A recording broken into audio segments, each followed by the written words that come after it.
सिख कौम सीधा हमला नहीं करती। मैं जकारा बुलाऊंगा, तुसी हथ नहीं खड़े करने।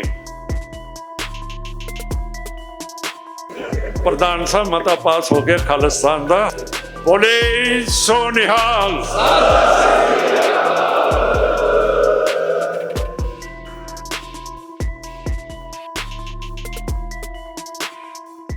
सत्कारयोग पंथ दे महान जथेदार साहबान, बीबी साहबान, प्रधान साहब, SGPC दे निमरता साहब, तुहानूं सारिआं नूं निमरता सहित फतेह अर्ज करते हैं। वाहिगुरू जी का खालसा, वाहिगुरू जी की फतेह। सिख कौम दे विच बंदी अज दी दिहाड़ी नहीं बने। गुरु नानक साहब नूं भी बाबर ने कैद किया सीगा, पर उन्हां दी रिहाई होई सीगी। असी जिक्र किया नौवें पातशाह का, जिन्हां ने हिंदू धर्म के उत्ते वड्डा परोपकार किया, जिहड़ा खुद जनेऊ नहीं सी पहनदे, पर जो औरंगजेब बादशाह हिंदुआं दा जनेऊ ला के जिन्ना चिर सवा मन जनेऊ नहीं सी तोलदा, उन्ना चिर वो अपना प्रशादा नहीं सी छक सकदा। इहो जिहियां चीज़ां साडे हाकमां नूं याद हुंदियां, पर छेवें पातशाह की जदों रिहाई हुई ग्वालियर के किले तो, उन्होंने भी जहांगीर बादशाह नूं कहा कि मैं रिहाई नहीं लेनी जिन्ना चिर 52 हिंदू राजे मेरे नाल रिहा नहीं करेगा। जहांगीर बादशाह ने महाराज का हुक्म मन्निया और वो 52 हिंदू राजे महाराज के नाल रिहा किए। पर मैनू समझ नहीं है कि 1947 तो पहला आपां कहते हैं कि सिखां ने सब तो ज़्यादा कुर्बानियां कीतियां। कि असी सिख कुर्बानी करन तो बाद फैसले करते हैं कि साडी मंग की है। कुर्बानियां करन दे नाल अंग्रेज़ इत्थों चलिया गया 1947 दे विच, ते राज किहनूं मिलिया? साडे हिंदू भरा नूं ते मुसलमान भरा नूं। मुसलमान नूं पाकिस्तान, हिंदू नूं इंडिया। जिहड़ी अज इत्थे बैठक है, ये ताईं बैठक है कि पाकिस्तान दे विच अज सिख मुसलमान दे गुलाम है, ते इंडिया दे विच असी हिंदू दे गुलाम है। कि हुण सारे जीवनां दे विच असी अपनी तकदीर का फैसला नहीं करांगे, किसे हत्थ दे विच फड़ावांगे? हुण भुल्लर साहब नूं फांसी की सज़ा मिली सी। 3 जज्जां दा बेंच बैठिया, जिहड़ा चीफ जस्टिस, जिहड़ा चीफ जज सी वो मुसलमान सी। जिहड़े 2 जज सीगे होर वो हिंदू धर्म दे सीगे। जिहड़ा मुसलमान धर्म का जज सी शाह, उसने भुल्लर साहब नूं रिहा करता, बिल्कुल रिहा करता। पर जिहड़े 2 दूजे जज सी उन्होंने फांसी की सज़ा देती। चलो जे 2 जज्जां ने फांसी की सज़ा दी है, ये फैसला सर्वसम्मति के नाल तो नहीं ना होया, फिर कैद कर देंदे। पर फिर उन्हां दे लई भी रस्सी तैयार हो गई। उस वक्त असी मैंबर पार्लीमेंट सीगे, बादल साहब, ढींडसा साहब, शायद भुंदड़ साहब भी नाल सीगे, जोरा सिंह मान साहब, तुड़ साहब, असी सारे अडवाणी नूं मिले, जिहड़ा होम मिनिस्टर सीगा, ते उहनूं कहा कि भुल्लर साहब नूं फांसी नहीं देनी चाहिए। वो बोलिया तो कुछ है नहीं, पर इशारा सी उहदा कि मैं तुहाडे नाल सहमत है। सो साध संगत जी, किसी दे हत्थ गुलाम फड़ा देनी मैं तो नहीं समझदा कि सिख धर्म ते सिख सियासत दे विच सियाणप हैगी है कि साडी सिख कौम इन्ना राज भाग भुगत के अज जिवें कोयल पंछी कावां दे आलने दे विच अपने अंडे दे दिंदा है ते कां बच्चे कढ़दे है कि असी कोयल पंछी बन गए हैं, कि ताकत साडे विच आउंदी है ते असी अगले नूं दे दिंदे हैं। जे सारियां कुर्बानियां कीतियां आज़ादी दे लई अज माफ़ करना हैगे तां आपां सिंह है, पर इत्थे हथ टड्डन दे लिए भी बैठे हैं कि हुकूमत की असी बेनती करिए, मंग करिए कि जिहड़े 30-30 सालों तो सिख तुसी बंदी बना के रखे है, वो तुसी छड्डदे नहीं, उन्हां नूं पेरोल नहीं दिंदे हैगे।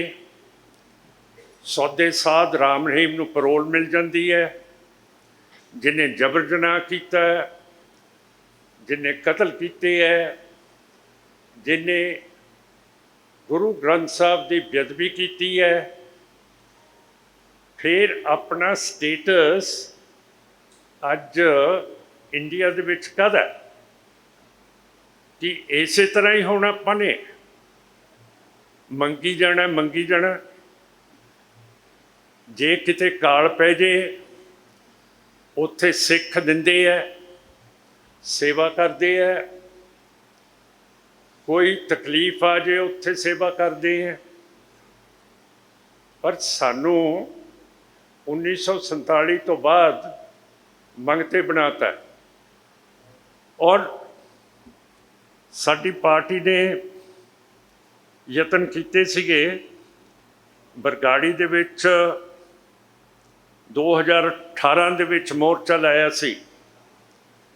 कैप्टन अमरिंदर सिंह जी सरकार ने अपने 2 नुमाइंदे रंधावा साहब ते बाजवा साहब भेजे सीगे और साडे नाल वायदा कीता सीगा कि वो बंदियां नूं छड्डणगे ते जिहड़े बरगाड़ी दरबार साहब की बेइज्जती करन वाले सीगे उन्हां नूं पकड़िया जाऊगा। थोड़ा जिहा सानू आराम मिलिया उस मोर्चे दे विच, कई पुराने सिख जेलों के विचों छुट्टे, कईयां नूं पैरोल मिलेगी, पर पूरा वायदा सरकार ने नहीं किया है। कहा सी कि असी गिरफ्तार करांगे सैनी सारिਆਂ नूं, पर जो साडे कोले गुरु ग्रंथ साहब की हाज़री ते संगत की हाज़री दे विच कैप्टन अमरिंदर सिंह के नुमाइंदियां ने कीते, वो उन्होंने पूरे नहीं कीते हैगे। इस तो बाद फिर असी सोचा कि एक होर मोर्चा ला दीए, तो वो फिर असी अज एक होर मोर्चे दे विच बैठे हैं बरगाड़ी विखे, जिन्हों अज 314 दिन हो गए है। रोज़ गुरु दे सिख बीबियां गिरफ्तारी देण आउंदे है, ते 1 तरीक नूं जून नूं असी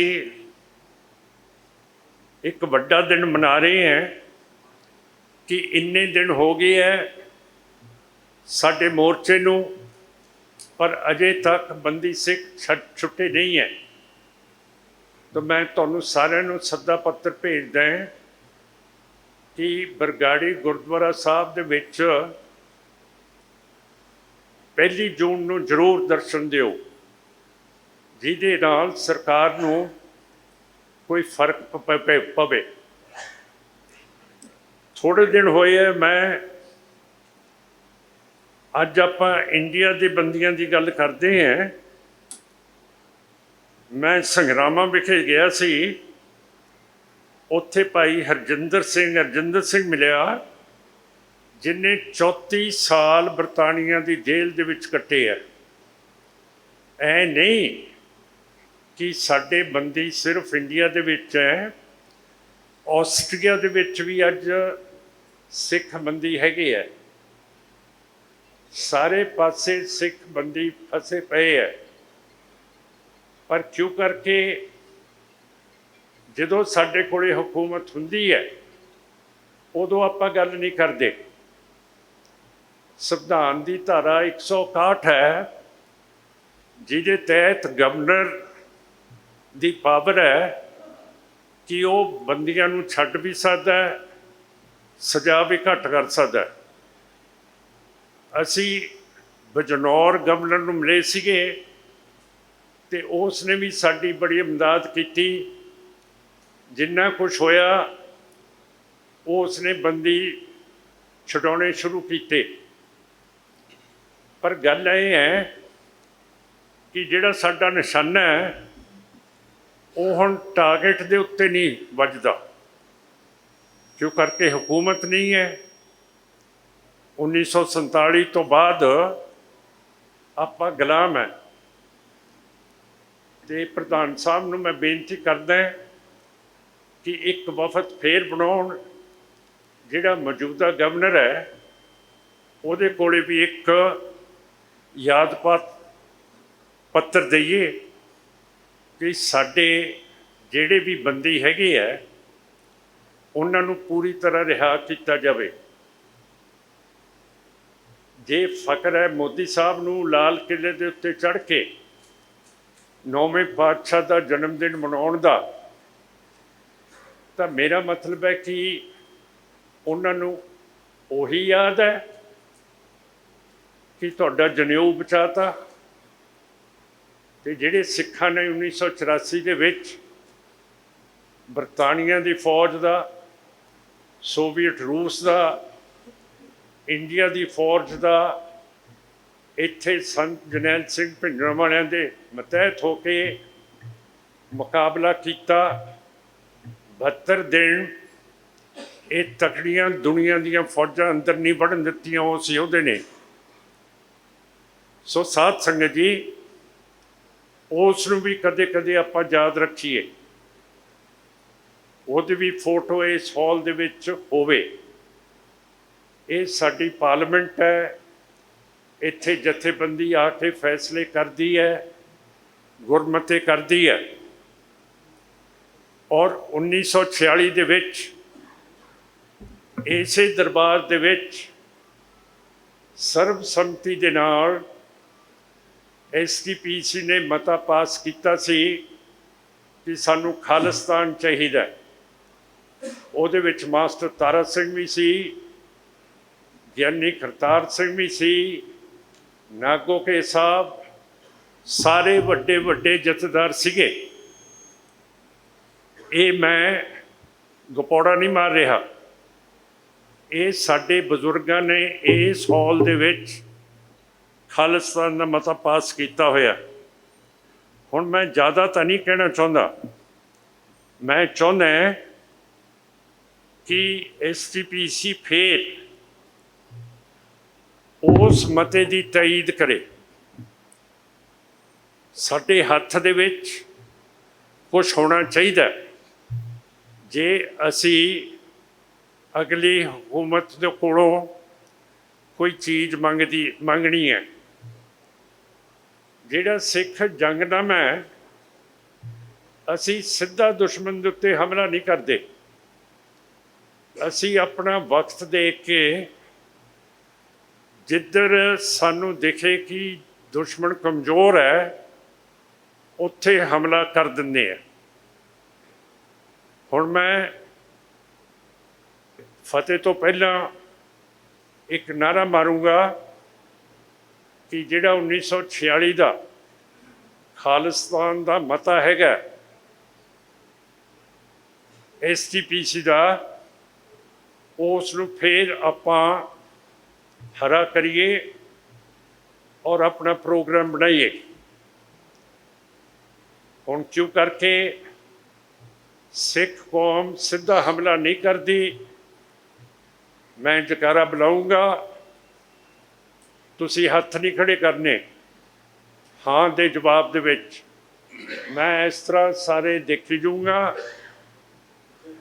ਤੁਸੀਂ ਸੱਜੀ ਅੱਖ ਦੇ ਨਾਲ ਮੈਨੂੰ ਅੱਖ ਮਾਰ ਦਿਓ।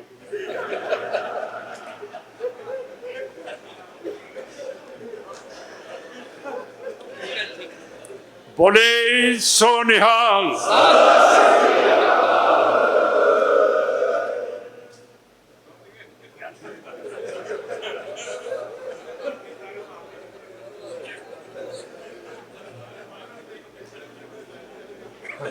ਚਲੋ ਪ੍ਰਧਾਨ ਸਾਹਿਬ, ਮਤਾ ਪਾਸ ਹੋ ਗਿਆ ਖਾਲਿਸਤਾਨ ਦਾ।